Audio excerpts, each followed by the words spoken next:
Hello guys, இந்த match பார்த்தீங்கன்னா ஒரு பிஆர் வந்துருப்போம். இந்த பிஆரில் வந்து பார்த்தீங்கன்னா நம்ம டீம்ஸ்லாம் மேலே எனிமிட்ட போராடி இருக்காங்க. நம்ம லூட் அடிச்சுட்டு போகிறோமா போகலாம் அப்படின்னு சொல்லி நம்ம லூட் அடி வந்தோம். பார்த்தா இங்கே ஒரு எனிமி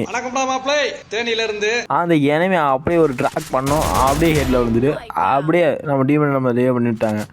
அப்படியே இங்கே வரும்போது பார்த்தீங்கன்னா முன்னாடி ஒரு எனிமி அவன் பார்த்துட்டீங்கன்னா ட்ரோனை விட்டான். சரி ஓகே, பேக்கில் பார்த்தா பேக்கில் வந்து ஃபுல் டேமேஜ் கொடுத்துட்டான். அட டோய் அப்படின்னு இருக்கும்போது தான் சரி மெடிக்கல் போடுவான், பேக்கில் இருக்கீங்க பொறுமையாக வரட்டே அப்படின்னு சொல்லி பார்த்தா ஃப்ரெண்ட்லேருந்து அடிக்கிறான். அடே எப்படா நீங்களாம் அப்படின்னு பார்த்தா உங்களுக்கு அந்த சத்தம் கேட்டுச்சா? குள்ள நிறையா வந்திருக்கான் போல. நம்ம டீம் நம்ம ரிவைவ் பண்ணி விட்டாரு. இந்த பக்கம் பார்த்தா இந்த பக்கம் பார்த்தா சரி பின்னால திரும்பி பார்ப்போமேனு பார்த்தா அந்த பக்கமும் அப்படின்னு சொல்லிட்டு இருக்க நேரத்தில் ஒருத்தர் வந்துடும். அப்படியே ஒரு ட்ராக் பண்ணுவோம், கெட்லேயே வந்துடும். பார்த்தா சேம் டவுனுங்க.